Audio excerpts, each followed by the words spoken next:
Assalamualaikum guys, BTW pada sehat semua kan ya? Di subscribe dong biar kita jadi temen. Di video kali ini kita mau cerita soal asal mula Kabupaten Pati. Bilang hadir dong yang dari Pati. Kabarnya nih orang Pati cantik-cantik, bener gak sih? Iya ya, ganteng-ganteng juga. Cemburu aja sih lu Tong. Ya udah, let's go ke cerita aja. Dahulu di wilayah Pati terdapat dua kadipaten, yaitu Paranggaruda yang meliputi Batangan, Jaken, Jakenan, Puncak Wangi, Pinong, Sukolilo, Kayen, Tambak Romo, Gabus, dan sebagian wilayah Rembang bagian barat, dan Kadipaten Carangsoko yang meliputi Tranggil, Juwana, Pati, Pargoyoso, Tayu, Dukoseti, Gunung Bungkal, Celuak, dan sebagian wilayah Jepara bagian timur. Pada suatu hari, Kadipaten Paranggaruda punya hajat mengawinkan putra satu-satunya yang bernama Raden Jaseri atau lebih terkenal dengan sebutan Menak Jaseri, dengan putri Adipati Carangsoko bernama Dewi Ruyung Wulan. Menak Jaseri adalah pemuda yang fisiknya cacat dan berwajah jelek, hingga membuat Dewi Ruyung Wulan menolak untuk didekatinya. Namun karena paksaan orang tua, maka mau tidak mau Dewi Ruyung Wulan harus menerima Raden Jaseri sebagai suaminya. Pesta perkawinan telah berlangsung. Dewi Ruyung Wulan yang sedang bersedih, ia meminta pestanya harus diadakan pagelaran wayang yang dimeriahkan wayang Purwo atau wayang kulit dengan dalang Ki Soponyono yang sangat terkenal sebagai dalang yang mampu membawakan beberapa karakter tokoh yang ada di dalam cerita Mahabharata dan juga Ramayana, sehingga banyak penonton yang terbius seolah cerita itu hidup. Dalang Soponyono kebingungan atas permintaan yang diajukan oleh Dewi Ruyung Wulan.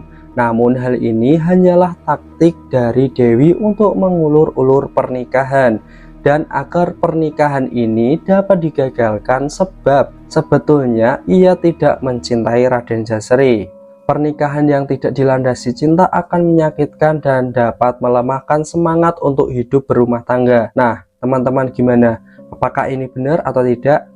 Jawab di kolom komentar ya. Ia berpesan kepada Dalang Soponyono untuk mencari cerita pewayangan yang mirip dengan kisah sedihnya, biar semua orang tahu rintihan hati Dewi Ruyung Wulan. Dalang Soponyono menjalankan tugas sebisanya karena merasa tertantang untuk membawakan cerita wayang yang tidak sewajarnya, sebab lakon wayang yang biasanya dibawakan dalam acara pernikahan adalah wayang yang alur ceritanya berakhir dengan kebahagiaan. Namun kali ini Dalang Soponyono harus membawakan wayang dengan cerita yang berakhir sedih. Hal ini pasti mendapatkan protes oleh penonton. Namun bagaimanapun juga Dalang Soponyono harus mementaskan, sebab Dewi Ruyung Wulan tidak mau duduk di singgasana pengantin kalau permintaannya tidak dituruti. Akhirnya Dalang Soponyono menuruti permintaan Dewi Ruyung Wulan. Ia ditemani oleh dua orang adiknya yang cantik-cantik bernama Ambarsari dan Ambarwati yang bertindak sebagai Waranggono Suworowati. Raden Jaseri hatinya berbunga-bunga dapat bersanding dengan Dewi Ruyung Wulan di pelaminan. Air liur Raden Jaseri selalu menetes bila melihat kecantikannya. Tangannya mulai nakal mencolak-colek pipi Dewi Ruyung Wulan, sehingga membuatnya tidak nyaman. Tengah asik-asiknya pagelaran berlangsung, terjadilah keributan yang ditimbulkan oleh Dewi Ruyung Wulan. Ia lari dari pelaminan dan menjatuhkan diri di atas pangkuan Dalang Soponyono. Dewi Ruyung Wulan telah hanyut dalam cerita pewayangan. Ia terpesona dan jatuh cinta kepada Dalang Soponyono yang wajahnya lebih tampan dan pandai memainkan cerita wayang daripada Raden Jaseri yang selalu mengumbar nafsu birahinya. Bawa aku Kakang Soponyono, kalau tidak lebih baik aku mati saja. Hal ini tentu saja mengejutkan semua tamu yang hadir, terutama orang tua kedua mempelai. Ki Dalang Soponyono pun juga terkejut serta takut. Maka Ki Dalang mengeluarkan kesaktiannya untuk memadamkan semua lampu yang ada di Kadipaten Carangsoko. Keadaan yang gelap gulita itu membuat panik yang hadir dalam penjamuan tersebut. Kesempatan ini dimanfaatkan Ki Soponyono melarikan diri diikuti oleh kedua adiknya serta Dewi Ruyung Wulan. Sang Adipati Carangsaka Puspa Handungjoyo sangat marah sekali. Ia memanggil patihnya Singopadu untuk segera mengatasi keadaan ini. Cepat perintahkan prajurit untuk menyalakan lampunya. Para prajurit pun bergegas menyalakan lampunya. Setelah lampu menyala, Raden Jaseri pun bergulung-gulung di lantai karena calon istrinya raib bersama Dalang Soponyono.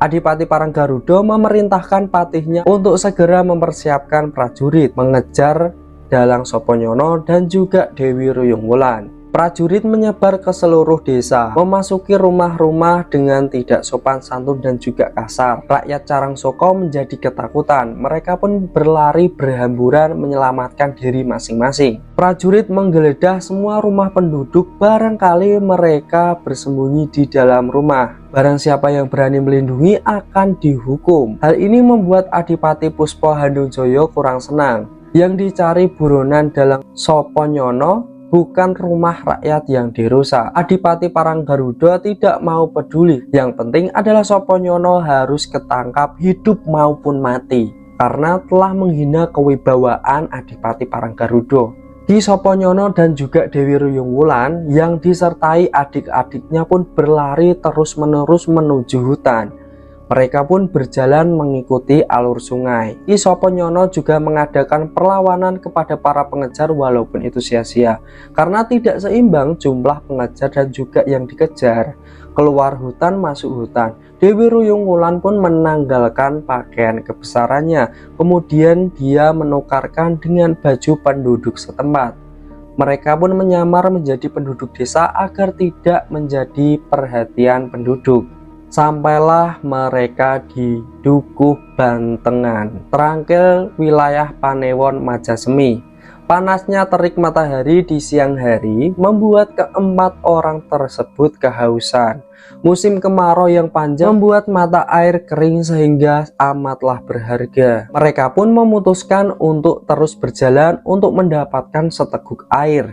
Mereka duduk di bawah pohon besar yang kering. Setelah berlari tanpa henti merupakan siksa terlebih lagi bagi 3 orang putri, terutama Dewi Ruyung Wulan yang tidak pernah bekerja berat dan berjalan jauh.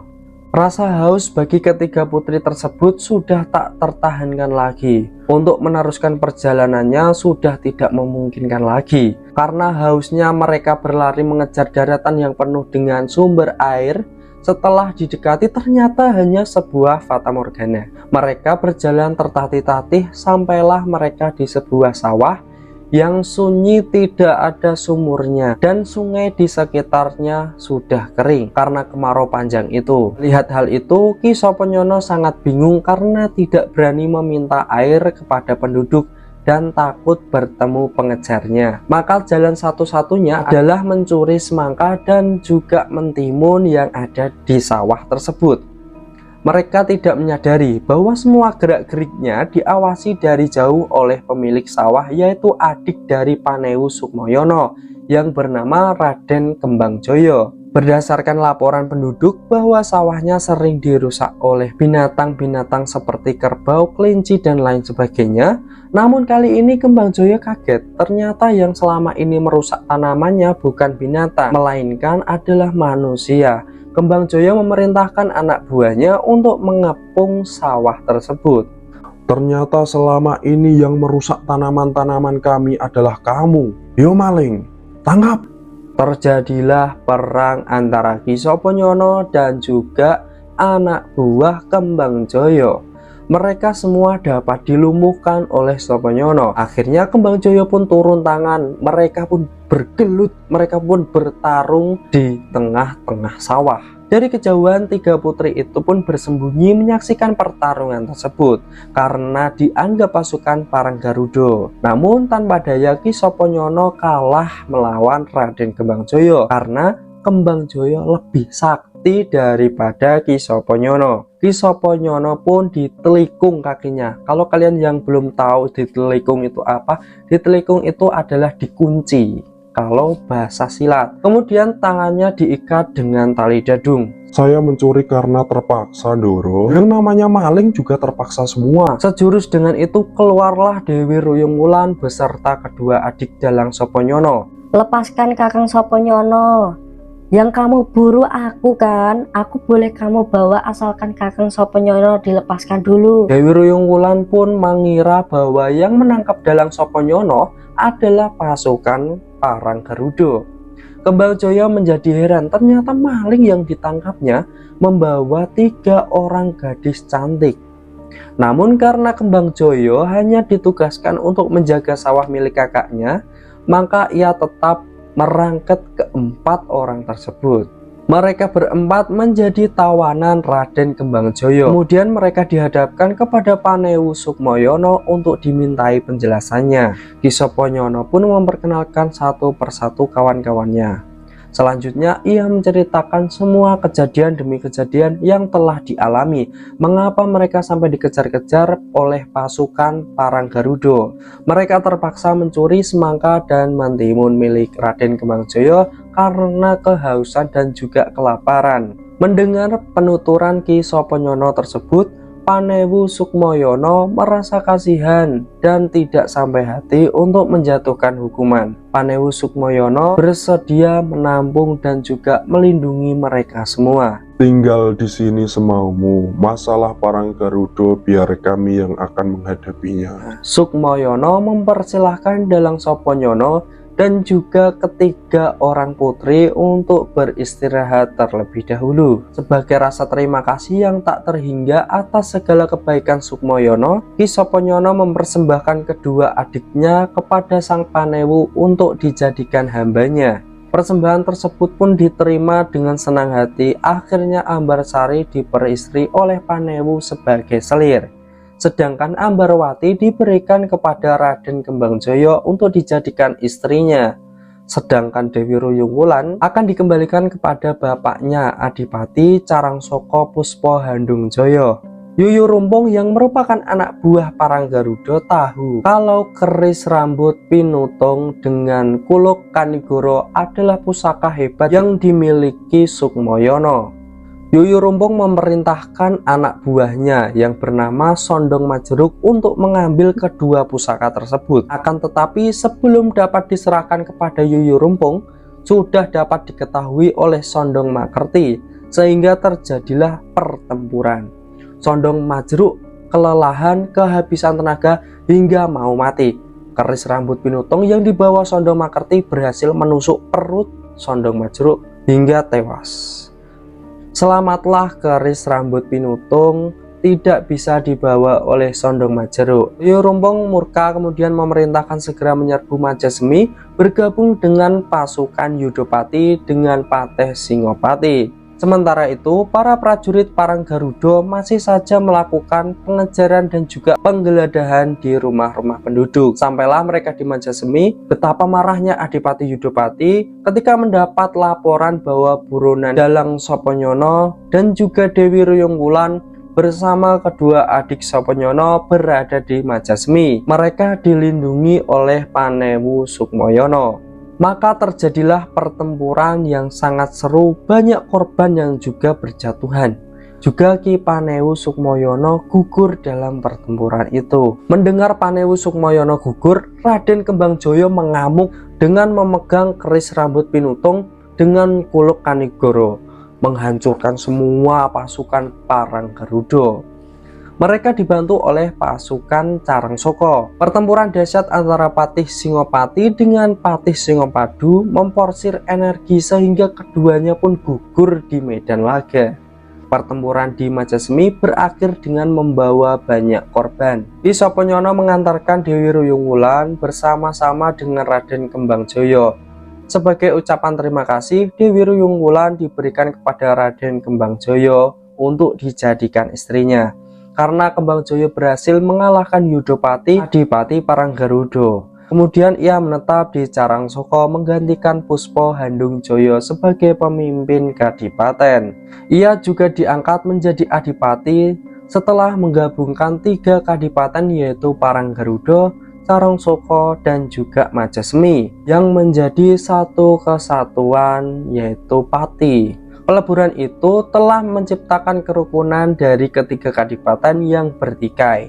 Untuk lebih memantapkan dalam memimpin kadipaten, ia mengajak Dalang Soponyono memperluas wilayah kekuasaannya dan mencari lokasi yang baik sebagai pusat pemerintahan. Raden Kembangjaya dan Dalang Soponyono menuju hutan Kemiri dan segera hutan tersebut dibabat untuk kadipaten atau pusat pemerintahan. Alas Kemiri dihuni oleh beberapa binatang singa, gajah, dan binatang buas lainnya. Selain itu pula dihuni oleh kerajaan siluman. Kembangjaya dan Dalang Soponyono bahu-membahu melawan kerajaan siluman tersebut. Akhirnya dengan kesaktian Kembangjaya, pemimpin siluman pun menyerah. Untuk menangkal makhluk-makhluk halus, Dalang Soponyono melakukan selamatan dengan memainkan wayang di hutan Kemiri. Sirnalah pemimpin siluman beserta anak buahnya lari dari hutan Kemiri. Esok harinya Kembangjaya dan Dalang Soponyono beserta prajurit Carangsaka melanjutkan pekerjaannya membuka hutan Kemiri menjadi perkampungan. Di tengah mereka sedang membuka hutan, datanglah seorang laki-laki yang memikul gentong yang berisikan air. Berhenti Kisanak. Siapa namamu dan apa yang sedang kau pikul itu? Saya Ki Sagola. Gentong yang kupikul ini berisikan dawet. Aku terbiasa berjualan lewat sini. Dawet itu minuman apa? Coba saya minta dibuatkan. Prajurit-prajurit saya ini juga dibuatkan. Kenapa hutan ini ditebang? Kami sedang membuka hutan ini untuk perkampungan baru, agar kelak dapat menjadi kota raja yang makmur, gemah ripah loh Jinawi. Sebab daerah kami dulu sudah tak memungkinkan untuk ditempati lagi akibat perang saudara. Raden Kembangjaya merasa terkesan akan minuman dawet yang manis dan juga menyegarkan. Maka ia pun bertanya kepada Ki Sagola tentang minuman yang baru saja diminumnya. Ki Sagola menceritakan bahwa minuman ini terbuat dari pati aren yang diberikan santan kelapa dan juga gula aren. Mendengar jawaban itu, Raden Kembangjaya terinspirasi, kelak kalau pembukaan hutan ini selesai akan kuberi nama Kadipaten Pati Pesantenan. Dalam perkembangannya, Kadipaten Pati Pesantenan menjadi makmur, gemah ripah loh Jinawi di bawah kepemimpinan Kembangjaya. Nah, begitu cerita asal mula terbentuknya Kabupaten Pati. Buat kalian yang mau request, boleh ketik di kolom komentar ya. Bila ada kesalahan kata dan lain sebagainya, mohon dimaafkan.